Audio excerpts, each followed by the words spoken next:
उमर चीमा साहब सीनियर सहाफ़ी हमारे साथ मौजूद हैं। चीमा साहब, थैंक यू। चीमा साहब, आप शहर इक़्तिदार में बैठे हुए हैं, बताइएगा, एक तो यहाँ कराची पहुँचकर अलवी साहब ने जो प्रेस कॉन्फ्रेंस की, इसके बारे में अगर आपके पास कोई इंसाइट हो। वो कह रहे हैं कि मैंने तो अपनी ज़िंदगी का सारा इल्म लगाकर भी मैं ये काम नहीं कर पाया, एस्टैब्लिशमेंट और इमरान खान के दरमियान ताल्लुकात बेहतर नहीं बना पाया, मैंने बहुत कोशिश की।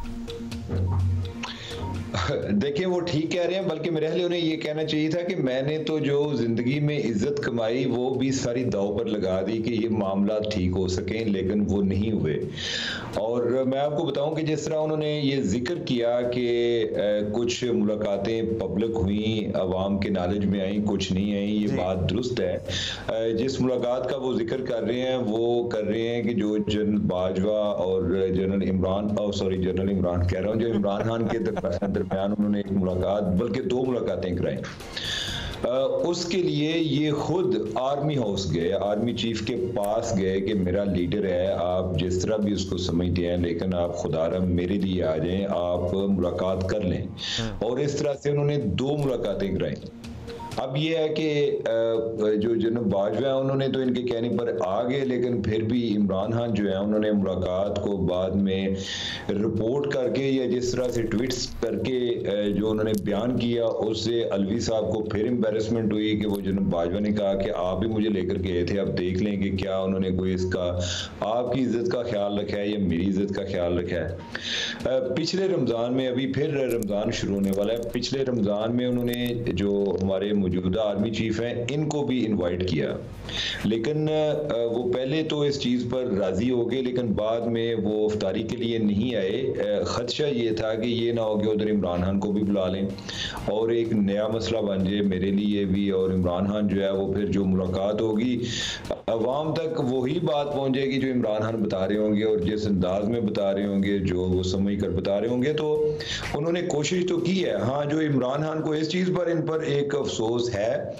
जो कि मुझे जेन्युइन लगता है कि ये जो इन्होंने सदर साहब ने एक दफ़ा अपने सेक्रेटरी को फारिग किया कि जो आर्मी एक्ट में तरमीम हुई या जो ऑफिशियल सीक्रेट एक्ट है उसमें तरमीम हुई, तो सेक्रेटरी साहब को फारिग इसलिए किया, ये तासुर देने के लिए कि जैसे इनको पता ही नहीं था और वो जो बिल हैं वो पढ़े के पढ़े रह गए और वो इसी तरह पढ़े हुए वो जो है ना मंजूर हो गए। हालांकि इन्होंने जानबूझ के वो अपने पास रखे हुए थे, बाकी बिल इन्होंने जो है वो वापस अहाता तो हो गया इनकी परफॉर्मेंस का। हालांकि उस पर घंटों हम सर्व कर सकते हैं, वक्त हमारे पास कम है। अब जो नए सदर, इनफैक्ट हिस्टोरिकली दूसरी दफ़ा कोई भी शख्स 2 मरतबा दूसरी दफ़ा लगा, This is the first time in Pakistan कि दूसरी मरतबा सदारत के ओहदे पर ये फायज हुए हैं जरदारी साहब। किस तरह से आप प्रेसिडेंसी के मामला चलते हुए देख रहे हैं? प्रेसिडेंसी एज इन जितनी मुतहर्रिक 2008 के दौर में थी उतनी ही मुतहर्रिक इस मरतबा भी होगी? हाँ, मुझे लगता है कि इनका अलायंस जो है वो ठीक चलेगा। जरदारी साहब के बारे में जो आता है कि वो एक इत्तेहादियों को साथ लेकर चलना जानते हैं, अपनी शेयरिंग जो है वो भी अच्छी कर लेते हैं कि किसको क्या मिलेगा वो कर लेंगे। वो इस मामले में मेरा नहीं ख्याल कि उनका कोई सानी भी मौजूद है, यानी कि इस मामले में वो यकता हैं अपने इस सलाहियत के हवाले से। तो बज़ाहिर तो यही पॉजिटिव वाइब्स आ रही हैं कि ओवरऑल ये चीज़ें पॉजिटिव चलेंगी। अच्छा, ये जो हम जहाँ रिपोर्ट भी कर रहे हैं और सुन भी रहे हैं, देख भी रहे हैं कि PMLN जो हैं वो और भी ज़्यादा खुश हैं जरदारी साहब के सदर बनने में और they have a lot of faith. आप भी यही कह रहे हैं कि ये अलायंस जो है, अलायंस आप कहें या जो भी कहें, ये आपको लगता है कि बहुत अच्छी चलेगी। शेयरिंग इसमें कितनी होगी? बिकॉज अभी हम कैबिनेट की भी बात कर रहे थे, अभी तो ऑब्वियसली सारे नाम नून के ही आ रहे हैं, लेकिन पीपल्स पार्टी का भी बीच में शेयर होगा आफ्टर ईयर और 2 इयर्स। हम लेटर की बात कर रहे हैं।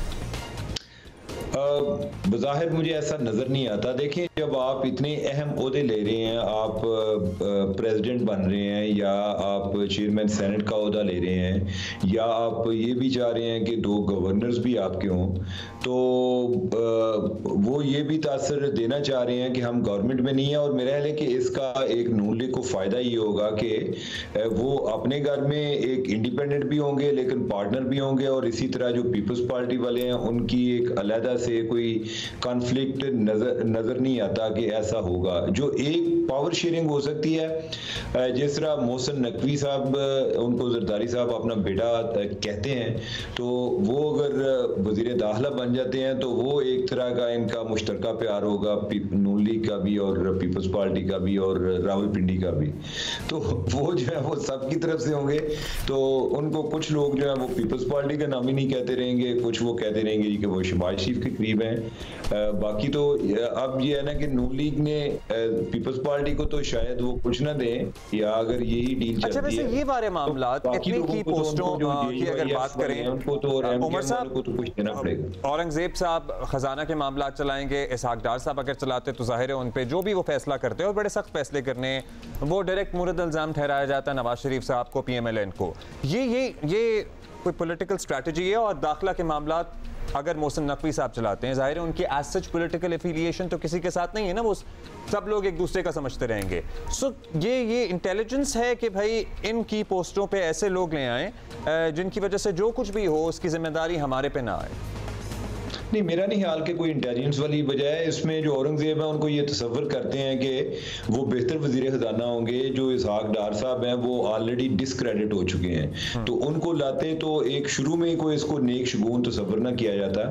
तो औरंगजेब साहब को तो इसीलिए लाए हैं कि कोई बेहतरी आएगी और हम कोई रिफॉर्म्स की तरफ चलेंगे, क्योंकि डार साहब जो है उनका एक अपना स्टाइल है, वो उस तरह की रिफॉर्म्स पर यकीन नहीं रखते जिस तरह की बाकी जो एक तकाजा है IMF की तरफ से।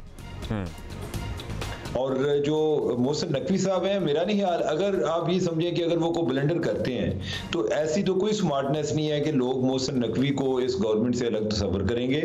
अगर वो को पॉजिटिव काम करेंगे तो गवर्नमेंट उसका क्रेडिट भी लेगी, अगर वो कोई नेगेटिव काम करते हैं तो गवर्नमेंट साथ है। अगर उनको कोई उन पर कोई तनकीद होगी तो वो गवर्नमेंट पर ही तनकीद तस्वर की जाएगी। आने वाले दिनों में मामला तो अनफोल्ड होंगे और आज मोस्ट लाइकली वफाकी काबीना हलफ उठा लेगी।